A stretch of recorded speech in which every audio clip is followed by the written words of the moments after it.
Meu nome é Mariana Siqueira, eu sou arquiteta e paisagista e vou contar para vocês hoje um pouco sobre a minha história nos Jardins de Cerrado, que é um projeto que eu desenvolvo para criar manifestações paisagísticas, representações paisagísticas do Cerrado, da savana brasileira, nos jardins. Eu me formei em arquitetura e urbanismo pela Universidade de São Paulo, em 2006, e eu acho que essa foi uma formação excelente para mim, porque apesar de nunca ter tido a convicção de que eu quisesse atuar projetando edificações, eu percebia que a formação do arquiteto é muito ampla. E ali a gente tratava da questão do espaço em suas várias escalas e suas várias dimensões. E eu percebia que essa era uma fonte muito rica, muito profícua de atuação profissional, mesmo que eu não quisesse fazer prédios. Mesmo assim, a palavra paisagismo demorou para aparecer para mim. Ela não, durante a faculdade, apesar de ter ótimos professores e ótimas disciplinas de paisagismo, o paisagismo ainda parecia uma disciplina secundária para mim.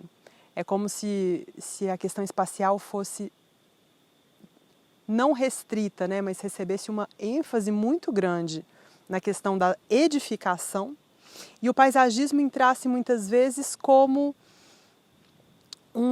um acabamento vegetal para dar para as áreas residuais do projeto. Não que essa fosse a visão que os meus professores de paisagismo sustentassem, mas no caldo cultural geral do que eu aprendi, o paisagismo não parecia tão significativo quanto o projeto de edificação. Foi só depois de formada, através de experiências profissionais, que eu fui me dando conta de que essa área é muito relevante. Depois de formada, eu atuei na Índia Rural como arquiteta voluntária durante 6 meses e fui então para o escritório holandês West 8, em Roterdã. Ali, durante 3 anos, eu ajudei a projetar o Parque Linear Madrid-Rio, na capital espanhola, e vi o trabalho de considerar o espaço público e as áreas livres como o elemento principal de projeto. Eu percebi que o paisagismo atua nessa conexão entre humanos e natureza, que é, bom, a separação entre humanos e natureza é uma separação falsa, não existe, a gente não deixa de ser natureza em nenhum momento, e nem a natureza prístina, intacta, existe mais, né? Mas mesmo assim, a conexão entre a gente, os elementos da natureza, né? O vento, o sol, a água, a vegetação, construídas ou não, é um aspecto fundamental da vida. Voltando para o Brasil, eu trabalhei em projetos da Rosa Grena Clias durante 2 anos, em São Paulo, principalmente no Parque Linear Macambira-Nicuns, que está sendo construído em Goiânia. Eu fiquei no escritório Barbieri Gorski nessa época, atuando nos projetos da Rosa Clias. E depois disso eu vim para Brasília. Eu fui para Brasília, né? Porque no momento onde eu estou gravando esse vídeo agora, não é em Brasília, é na Chapada dos Veadeiros. Mas quando eu fui para Brasília, eu abri meu escritório e passei a fazer projetos autorais pela primeira vez e a encarar esse grande desafio que é atuar na área do paisagismo, que é fazer projetos autorais.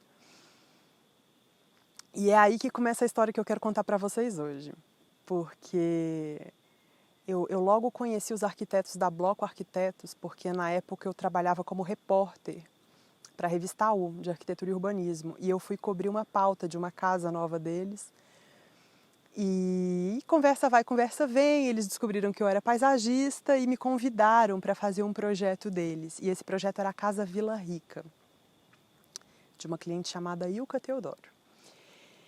E quando eu conheci a Ilka, e ela foi me dizer o que ela esperava do projeto de paisagismo da casa dela, ela me contou que ela nasceu e cresceu no Cerrado e que agora que ela ia construir a casa dela, a casa de campo dela, ela queria poder voltar para o Cerrado cada vez que ela fosse para lá.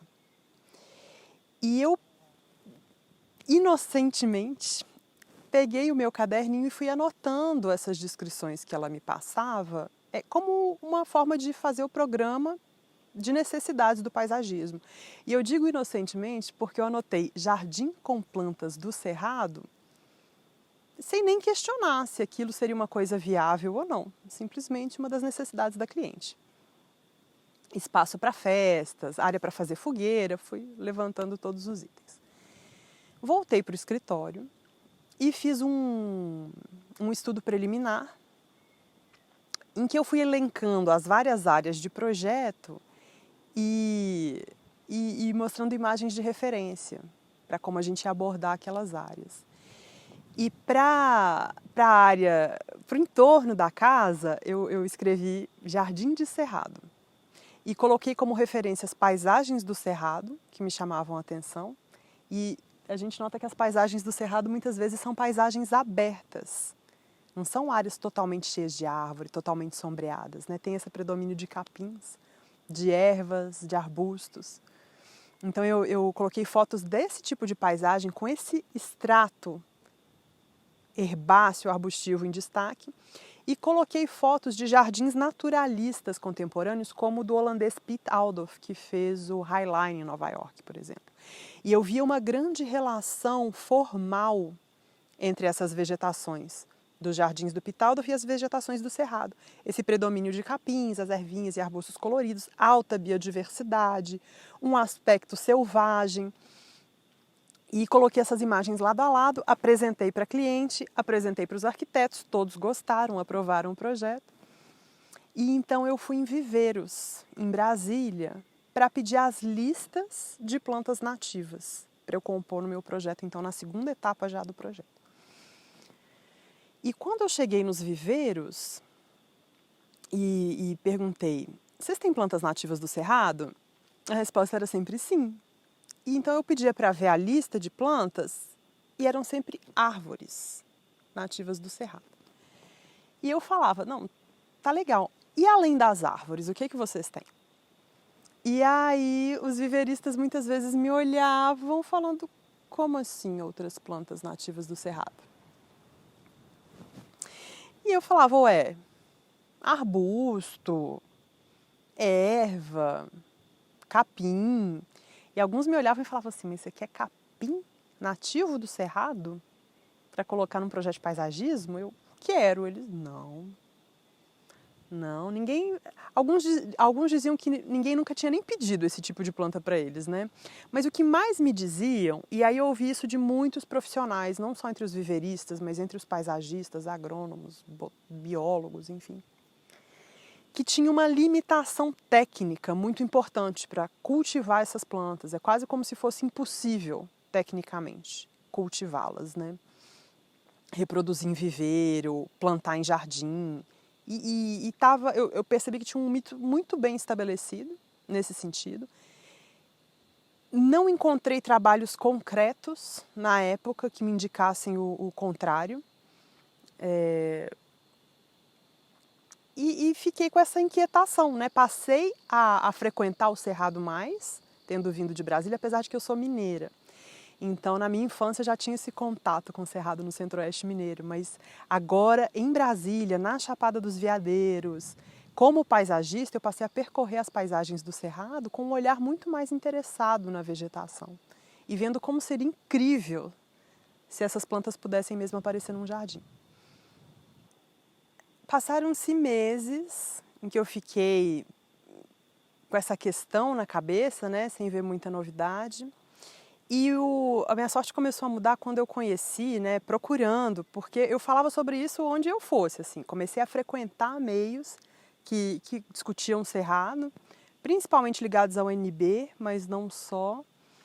E foi aí que eu tive o contato pela primeira vez com a informação de que o Cerrado é considerado uma savana. Eu nunca tinha ouvido falar isso.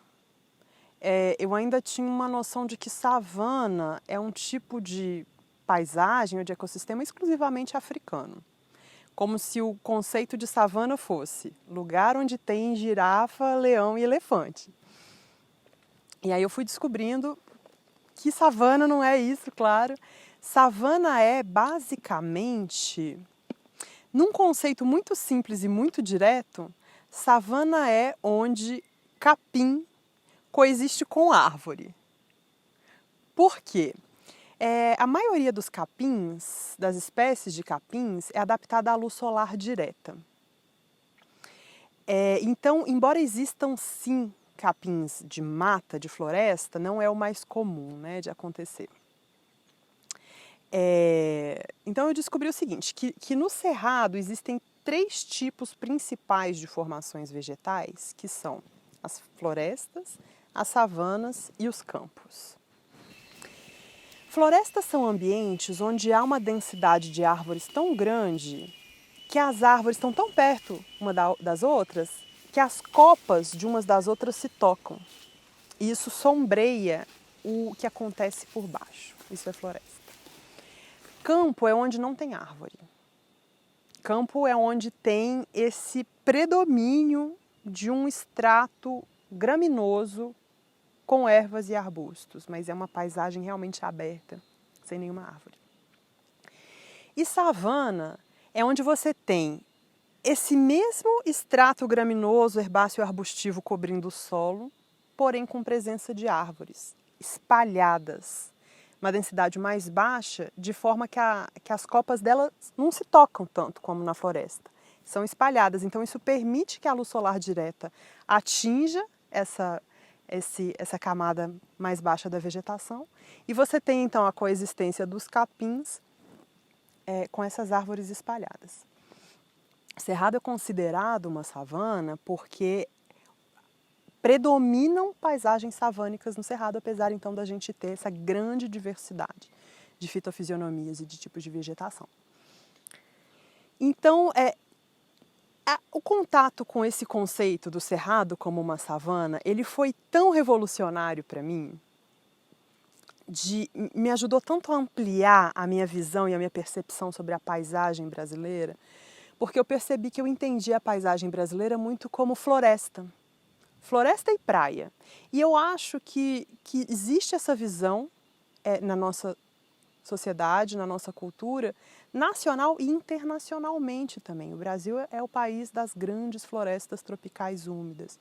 E dá para entender por que existe o predomínio dessa visão. É porque, de fato, nós temos florestas absolutamente incríveis no nosso território, né? A floresta amazônica, gigantesca e monumental, a Mata Atlântica.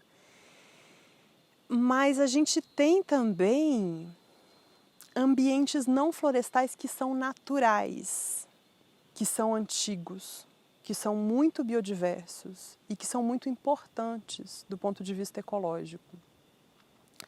Então, o Cerrado, que cobre cerca de 22% do território brasileiro originalmente, né, quase um quarto do território brasileiro, apesar de que não é o único bioma não florestal, né, a gente tem o Pampa. O Pantanal é uma parte do Cerrado, né? Tem a Caatinga. E mesmo nos biomas florestais na Amazônia e na Mata Atlântica, a gente tem formações campestres também, né? Tanto que o hino nacional fala: teus risonhos lindos campos têm mais flores. Mas que campos são esses, afinal de contas, né? É porque há, de fato, extensos e lindos campos no nosso território. Descobrir, então, um país savânico e campestre no Brasil me pareceu tão entusiasmante, tão espetacular, assim, e ao mesmo tempo é tão complicado. Estima-se que 40% das paisagens naturais do Brasil, antes da chegada dos humanos, eram paisagens não florestais. Então, onde que está a nossa consciência sobre esse tipo de paisagem, né? A nossa apreciação, a nossa valorização, o nosso cuidado com esse tipo de paisagem, né? Se a gente tiver um conceito de natureza que é estritamente ligado à floresta, a gente não vai querer conservar as savanas e os campos, né? E só para citar um dos chamados serviços ambientais, né, tão importantes do Cerrado, por ser um bioma que evoluiu com fogo, com a presença do fogo natural causado por raios, e com grandes estações de seca, né, nas savanas do mundo chove muito durante 6 meses e chove tanto, que é quase o mesmo tanto de chuva que chove numa floresta tropical úmida ao longo de todo o ano, mas concentrado em 6 meses, seguido por 6 meses de intensa seca. Então as plantas do Cerrado evoluíram a esse tipo de contexto e criaram ou responderam, né, com adaptações do tipo raízes muito profundas, para encontrar água nas camadas mais profundas do solo, e parte aérea das plantas que não transpiram muito, que não perdem muita água por evapotranspiração.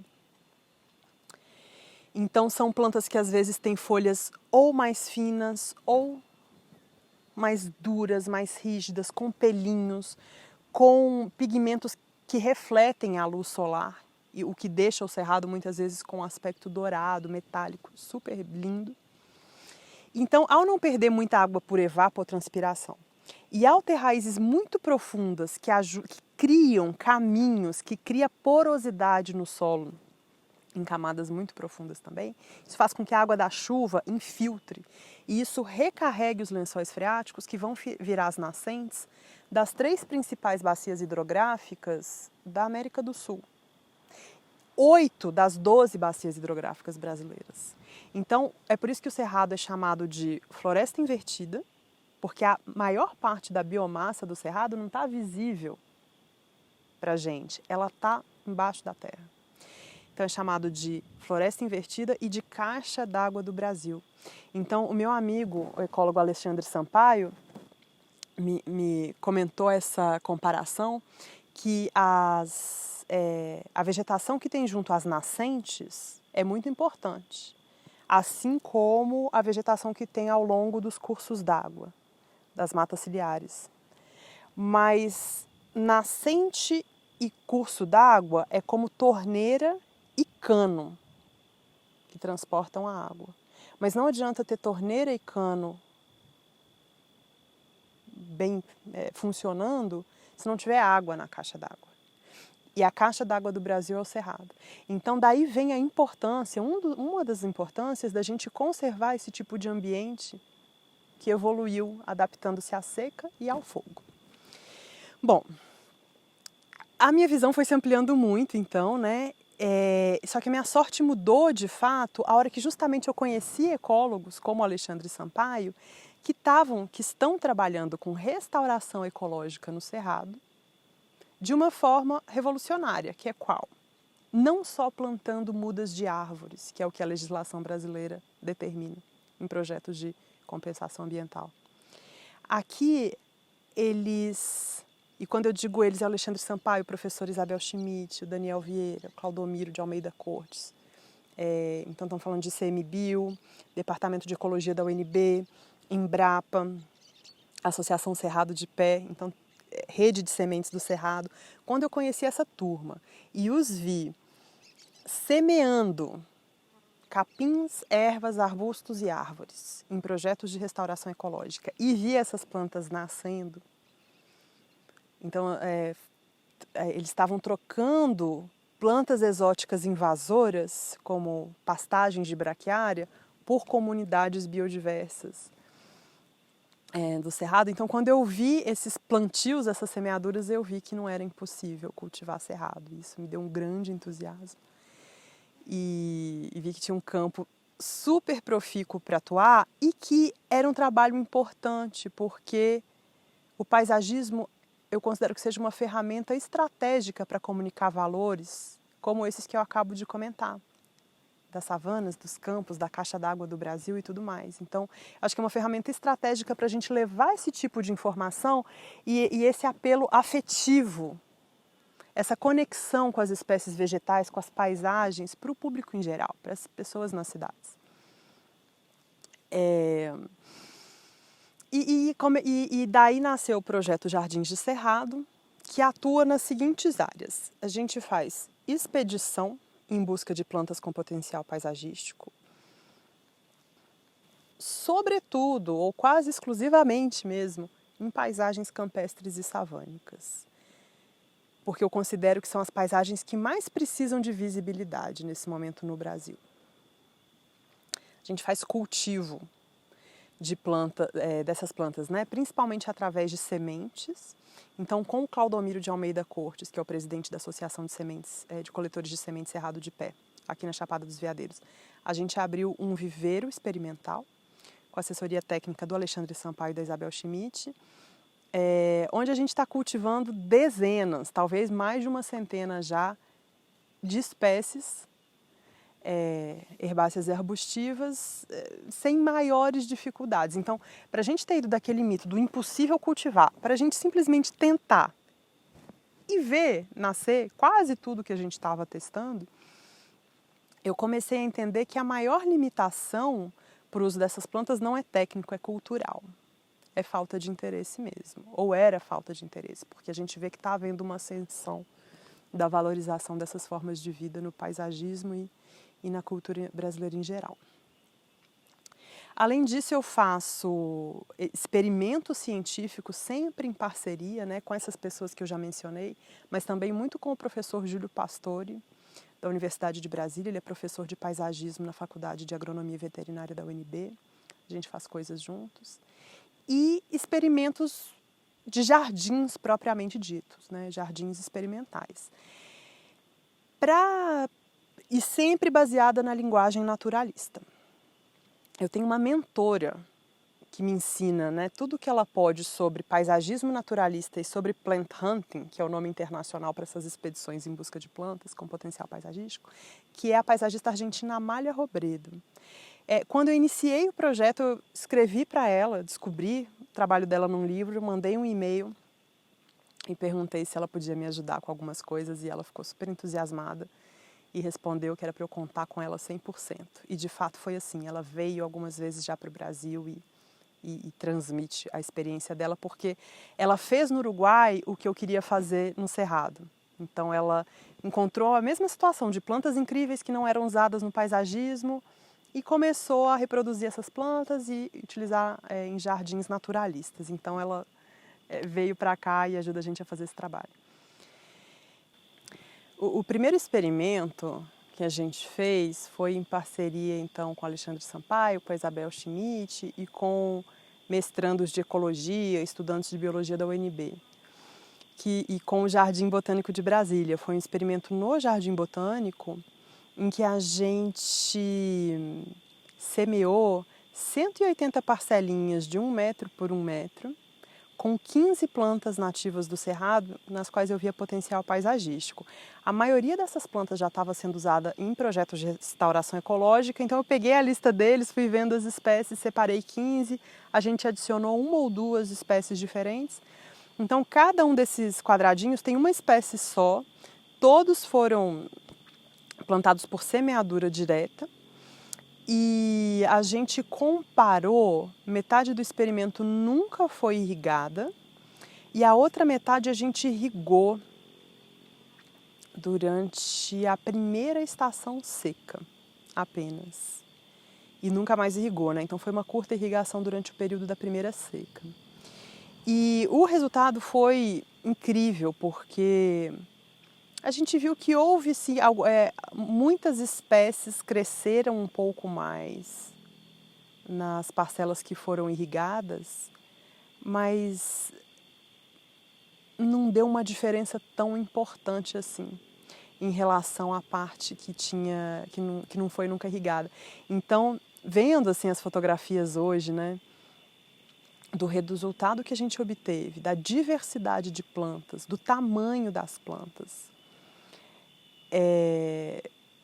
cultivada simplesmente por semeadura direta num ambiente nunca irrigado, nos ajudou a dar um salto mesmo na compreensão, né, daquele impossível para não só é possível, como não precisa nem irrigar, dependendo da situação. Isso não vai virar uma regra que jardim nunca deve ser irrigado, jardim cerrado nunca deve ser irrigado, mas é uma possibilidade de ou suspender total a irrigação ou no mínimo diminuir a irrigação, que já é uma coisa bem interessante.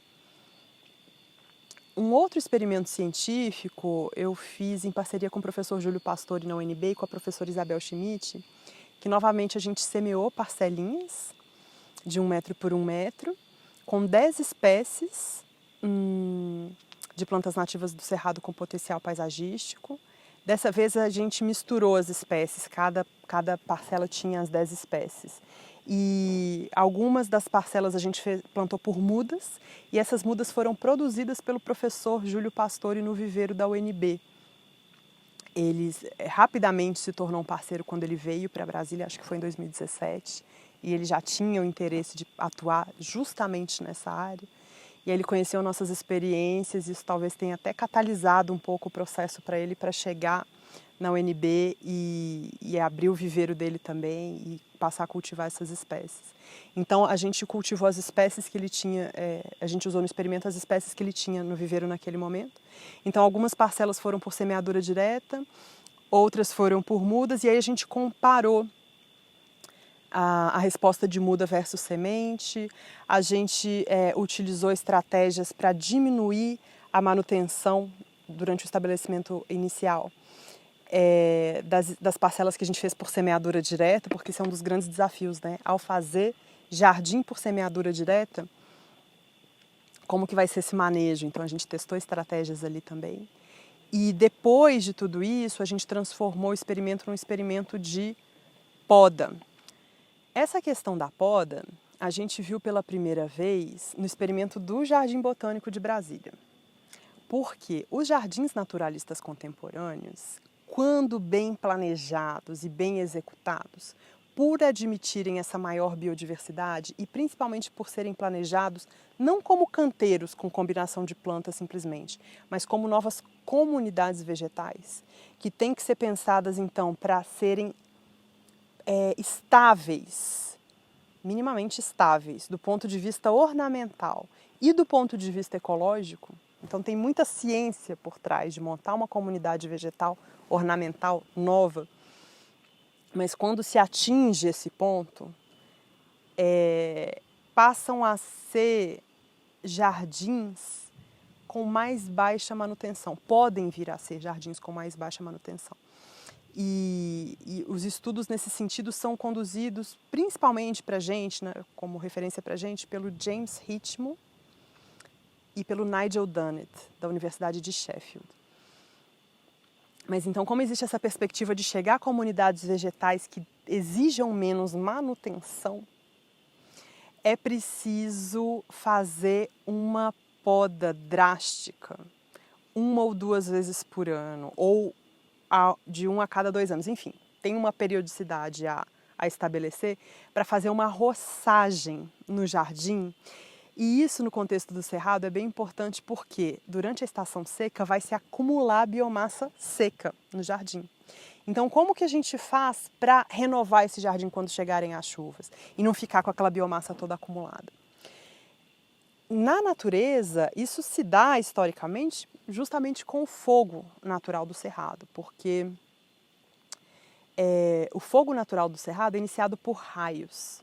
Então, são fogos que acontecem justamente ao fim da estação seca, no começo da estação chuvosa, em que cai um raio e pega fogo num lugar, e a gente precisa imaginar que antigamente a paisagem não era fragmentada como a paisagem hoje. Então não tinha estrada, né? Não tinha plantação, não tinha cidade, não tinham tantos elementos para fragmentar. Então esses fogos às vezes se alastravam um pouco mais. Mas ao mesmo tempo não duravam tanto, porque logo chovia, a umidade do ar estava mais alta. Então não eram os incêndios florestais que a gente conhece hoje, mas fogos que removiam a biomassa acumulada, ciclavam esse nutriente na forma de cinza e abriam o espaço para a luz solar direta atingir novamente o solo e estimular as sementes, a rebrota das plantas e tudo mais. Então, como simular esse efeito do fogo natural num jardim? A gente não vai botar fogo num jardim porque isso pode ser perigoso. Daí vem essa ideia da roçagem. Isso é feito nos países de climas temperados também ao fim do inverno, depois de muitos meses de frio e de neve, em que os jardins naturalistas contemporâneos deixam aquelas estruturas lá das plantas, mesmo que a parte aérea da planta já esteja morta, a planta não morreu, mas a parte aérea já está seca, eles podiam cortar ao fim do outono, mas não, eles deixam durante todo o inverno e cortam. Então a gente queria testar isso também, né? E falando nisso, outro elemento muito importante para considerar nos jardins naturalistas contemporâneos e na paisagem do cerrado é a questão da sazonalidade. Então, é incrível ver como o cromatismo do cerrado muda ao longo das estações. Como as estruturas, né, que aparecem, assim, são experiências muito distintas. Passear no cerrado durante as chuvas ou durante a seca. Aqui a gente está hoje numa meia estação. A gente está migrando da seca para a chuva, né? Agora em outubro. Começou a chover agora. Mas a paisagem muda demais. E eu acho que é muito importante trazer isso para os jardins. Tanto por uma questão estética mesmo, no sentido de trazer esse dinamismo da paisagem que muda, das cores que mudam, das estruturas que mudam, né? Da gente superar essa ideia de que o paisagismo tem que ser sempre baseado em plantas verdes o ano inteiro, ou floridas o ano inteiro, ou o que quer que seja, né? Que tenha que ter essa relação com verde o ano inteiro, se a paisagem do Brasil Central não é verde o ano inteiro. Nas florestas, sim, nas florestas que tem no Cerrado, ao longo dos cursos d'água, essas vão ser verdes o ano inteiro. Mas as formações savânicas e campestres, não, elas vão mudar de cor. E por que não deixar isso aparecer no paisagismo, né? Então, os jardins naturalistas contemporâneos são uma importante referência nesse sentido, porque lá onde eles são feitos, isso é aceito, isso é valorizado. E também para apresentar essa qualidade dessa paisagem para o público em geral. Então, não só porque pode ser um elemento de dinamismo no jardim, como porque é importante para o público reconhecer o Brasil sazonal. O Brasil não é inteiro tropical úmido. E há beleza, há importância nessas paisagens. Então, vamos deixar a cor dos nossos jardins mudar ao longo das estações.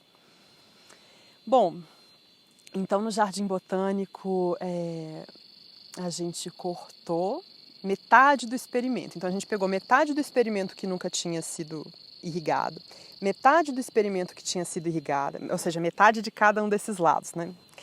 E fez uma poda drástica pela primeira vez, sem saber ainda qual que ia ser a resposta das plantas, mas já imaginando que se elas rebrotam na natureza, elas deveriam rebrotar no jardim também. E a gente teve um grande sucesso. A maioria das espécies não só rebrotou, como rebrotou vigorosamente, cresceu rapidamente e em poucos meses estava com a mesma altura das plantas que não tinham sido cortadas.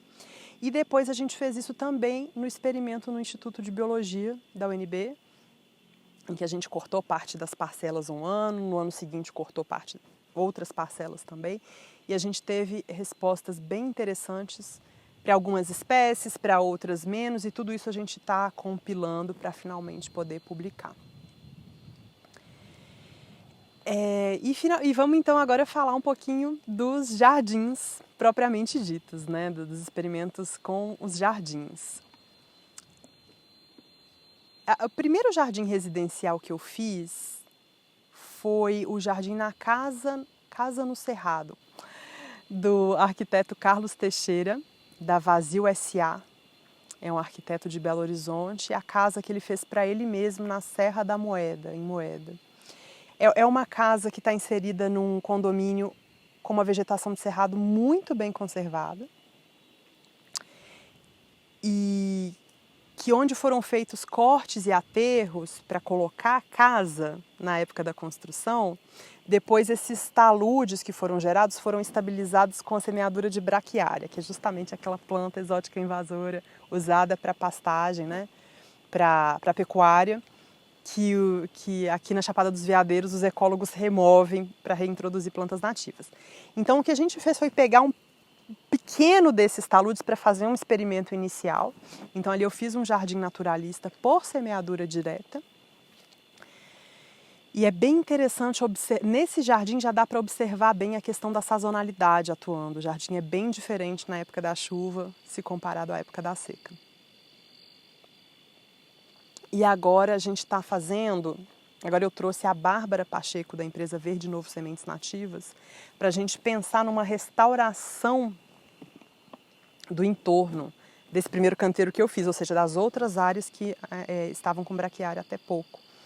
Então ali a gente está trabalhando com o conceito de restauração paisagística, que é o quê? Restauração ecológica, porém com uma abordagem paisagística.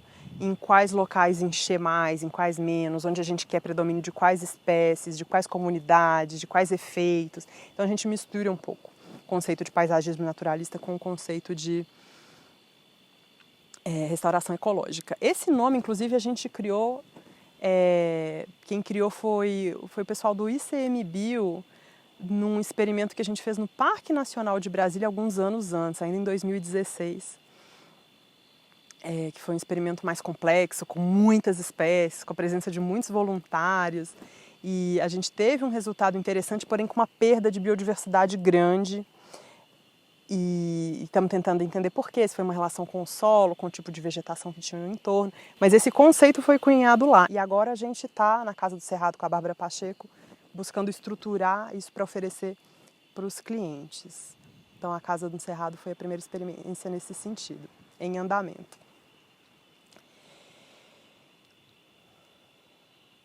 Um jardim de cerrado importante que a gente fez foi no Instituto de Biologia da UNB. É um jardim em memória da estudante Luíse Ribeiro, que foi assassinada pelo ex-namorado dentro do Instituto de Biologia. Foi um caso de feminicídio. Ela terminou o relacionamento e ele terminou a vida dela. E os alunos naturalmente ficaram muito abalados com esse evento e quiseram fazer um espaço não só de memória, mas um espaço de transformação, porque eles sentiram, principalmente as alunas, né? Sentiram que não bastava fazer um lugar para lembrar desse episódio, era preciso fazer um lugar que ajudasse a transformar a cultura que deu origem a esse assassinato, que é a cultura do machismo. Então, as alunas sugeriram fazer um jardim de cerrado, porque o jardim de cerrado pode ser a expressão da possibilidade de mudança cultural. Então, não é porque sempre se disse que não dava para fazer jardim de cerrado que isso seja um fato. E não é porque a gente está há muito tempo numa cultura machista que isso tem que continuar assim. Então, o cerrado como manifestação da possibilidade de transformação e de resiliência, de resistência. Esse é um jardim também que a gente roça ao fim da estação seca e que rebrota verde em poucas semanas quando começa a chover. Esse projeto foi feito coletivamente, com professores de várias faculdades da UNB, principalmente das ciências biológicas, mas da arquitetura também, alunos voluntários de várias faculdades, pessoas de fora da instituição, como é o meu caso. E a gente planejou e executou coletivamente esse jardim. Ele é um jardim misto, que foi feito por semeadura direta e por plantio de mudas, mudas essas que vieram da Chapada dos Veadeiros, do viveiro com Claudomiro. E esse jardim é mantido pelos alunos em multirões e tudo mais. Hoje a gente já designou um jardineiro específico para cuidar desse jardim, para ter um cuidado mais constante, porque nem sempre é possível organizar com presteza os multirões. E é um jardim que nos traz muitos aprendizados, muitos desafios também. É um jardim grande, com um solo difícil, então é um laboratório a céu aberto. E os alunos e as disciplinas já aproveitam o jardim, então tem disciplinas que são feitas no jardim, ilustração botânica, experimentos, tem trabalhos de conclusão de curso já feitos com esse jardim. E outro jardim importante que eu gostaria de contar para vocês é o jardim que chama Jardim Piloto. Em uma das palestras que eu dei em 2016, tinha na plateia uma cineasta chamada Dani Azul, eu não a conhecia na época. Mas depois da palestra ela se aproximou de mim, falou que estava encantada com aquelas informações, que apesar de ser de Goiás, ela nunca tinha ouvido falar que o Cerrado era uma savana, e que ela não conhecia a beleza das plantas baixinhas, né, dos capins, das ervas, dos arbustos, e que ela sentia que ela queria dedicar a vida profissional dela a ajudar a trazer à tona essas qualidades das paisagens do Cerrado, né? E ela conseguiu recurso no Fundo de Apoio à Cultura do Distrito Federal para fazer um documentário. E resolveu fazer esse documentário sobre esse processo dos jardins de Cerrado, né? Que vai das expedições ao viveiro, aos experimentos até o jardim. E com a roteirista Renata Diniz, elas tiveram a ideia de fazer uma história sobre um jardim concretamente. E o jardim que elas escolheram foi uma rotatória em Brasília. Quem já foi a Brasília sabe que Brasília é cheia de rotatória. As rotatórias são chamadas balão. E os balões têm sempre uma espécie de planta não nativa do Cerrado. E são bonitos os balões, né? Eles são bem cuidados, são super floridos. Eles trazem um toque de cor para a cidade. mas eles não fazem referência à paisagem do Cerrado, onde foi construída Brasília, né? Então Brasília é uma cidade que tem uma excelente arborização, é uma cidade-parque, e nas árvores a gente vê a presença das árvores nativas, né? Mas quando a gente olha para baixo, o que a gente tem ainda são plantas exóticas, né? Além do gramado. Então elas lançaram esse desafio e, em parceria com a Rede de Sementes do Cerrado, a gente adotou o balão, uma parceria também com a administração do plano piloto. A Ilka Teodoro, aquela minha cliente que primeiro me pediu um jardim de cerrado, coincidentemente, hoje é administradora do plano piloto, que equivale à prefeita de Brasília, né? Ficou muito entusiasmada com esse processo também, né? Nos apoia integralmente porque ela tem um grande interesse de ajudar a promover o cerrado na cidade de Brasília. E então, com várias parcerias com o professor Júlio Pastore, com a Amália Robredo, a gente criou um grande grupo e fez o primeiro jardim de cerrado em uma rotatória em Brasília. Esse jardim foi plantado em fevereiro de 2020, com mais de 2.200 mudas de capins, ervas e arbustos, 33 espécies diferentes, num projeto de jardim naturalista. A maioria dessas mudas foi produzida pelo professor Júlio Pastore e a gente trouxe também mudas do Viver com Claudomiro na Chapada dos Veadeiros. E a resposta dessa plantação tem sido muito boa. Um dado interessante é que a gente teve que trocar o solo do balão antes de plantar, que foi uma coisa um pouco faraônica, né? A gente trocou 40 centímetros de solo. Por quê? Ao fazer a análise de solo, de como estava antes, a gente viu que estava tão calcareado e com tanto adubo solo que essas condições iam ser tóxicas para as plantas nativas do Cerrado. Então, quando a gente fala em paisagismo nativo no Cerrado, a gente começa a subverter várias lógicas, né? Inclusive a compreensão sobre os solos, porque não necessariamente um solo mais neutro, em termos de pH, ou mais fértil, vai dar uma resposta mais interessante para os nossos jardins. Então a gente trocou por 40 centímetros de solo de um solo mais purinho, um latossolo, pobre em nutriente, ácido, com presença de alumínio, como é o solo da maioria das formações savânicas do Cerrado. E, enfim, foi um plantio muito bem sucedido, as plantas estão se desenvolvendo muito bem. A gente tem irrigado, sim, esse balão para garantir uma resposta. Enquanto todos esses estudos avançam, a gente acredita que é preciso ir com calma para poder oferecer resultados mais certeiros, né? Talvez com o tempo a gente vá mesmo suspendendo essa irrigação e até retirando, como foi lá na Casa do Cerrado. A Casa do Cerrado e o Jardim Luiz Ribeiro não tem irrigação. Mas como a prefeitura, a administração do plano piloto já tem um sistema de irrigação de todos os balões, a gente também permite que eles sejam irrigados. Agora, aconteceu um fato inesperado nesse balão, e foi que recentemente a gente viu que todas as ervas e os arbustos foram arrancados dali. Os capins foram deixados, mas toda a diversidade de ervas e arbustos que estavam prestes a florescer com a chegada das chuvas foram arrancados. A gente não sabe quem foi, nem por que fizeram isso. Mas a gente entende que isso se deu principalmente ao desconhecimento das pessoas em relação à flora do Cerrado. Não nos parece que tenha sido um ato de vandalismo, porque os capins foram deixados, eles não foram pisoteados. E nem que tenha sido roubo, porque as plantas não foram levadas. Então, nos parece mais que foi alguém com boa vontade, querendo dar uma manutenção no balão, não entendendo aquele conceito de naturalismo, não conhecendo as plantas que estavam ali, e as plantas foram retiradas e deixadas ali. Então agora de novo a gente está só com uma base de capim nesse balão e voltamos a produzir novas mudas, principalmente no viveiro da UNB, mas também aqui na Chapada dos Veadeiros para um replantio dentro de alguns meses, aproveitando a estação chuvosa. E por fim, eu quero mostrar para vocês o Jardim da Casa Vila Rica, que foi aquele primeiro jardim de cerrado que deu origem a essa história toda, né? Inclusive, quando eu vi que o buraco era muito mais embaixo, que não tinha as plantas para usar, no jardim da Ilka Teodoro. Eu tive que voltar para ela e para os arquitetos e falar, olha gente, sabe aquela ideia que eu dei? Isso não existe, não dá para fazer. Essas plantas não estão em viveiros, parece que são impossíveis de cultivar, não tem muito pé nem cabeça a minha proposta, me desculpem. Mas eu mostrei para eles quanto eu tinha interesse em fazer essa pesquisa, em ajudar a mudar essa realidade.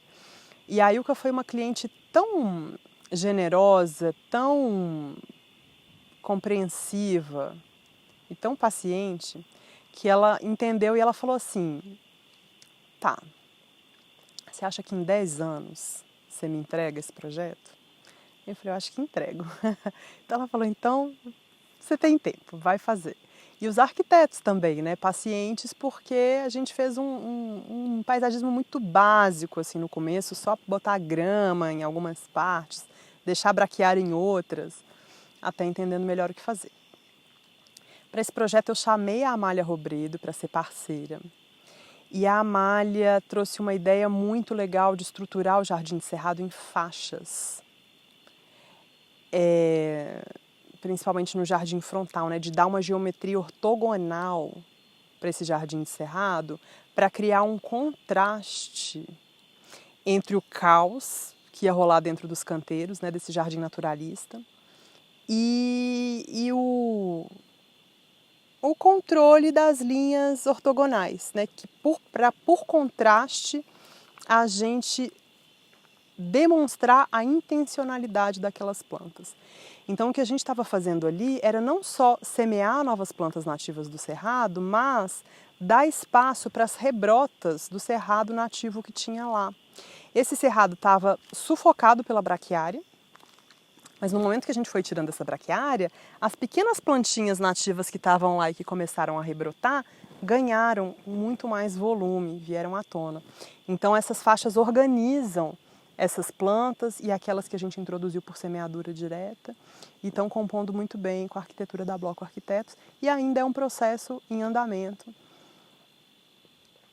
que ainda deve levar mais uns aninhos até a gente completar os 10 anos lá.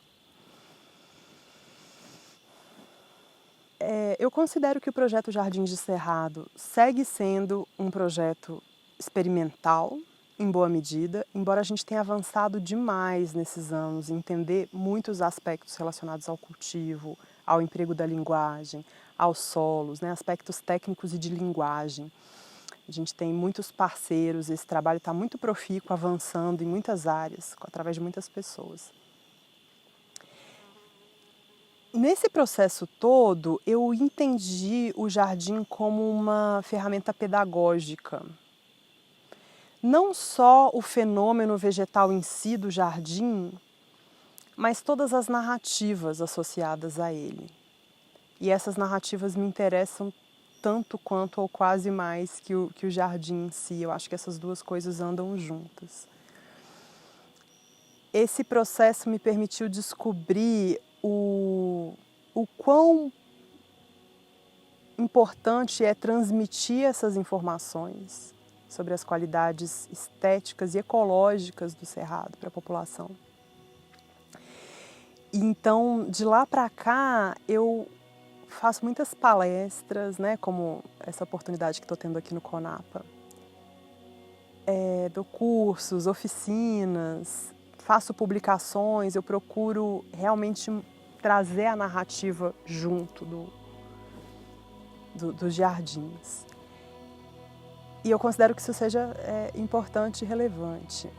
Nesse sentido, estou buscando agora ampliar a minha ação de educação ligada ao paisagismo e à paisagem, né? Porque eu acho, para mim ganhou um sentido mais profundo a palavra paisagismo, né? Como aquilo que está ligado à paisagem mesmo, né?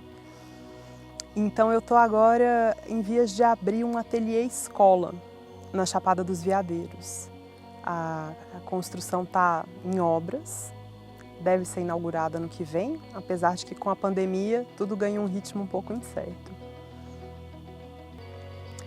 E tem um site também, www.jardinsdecerrado.com, onde eu convido vocês para acompanharem e para futuramente, quem sabe, poderem estar mais perto da gente, descobrindo mais de perto o Cerrado também.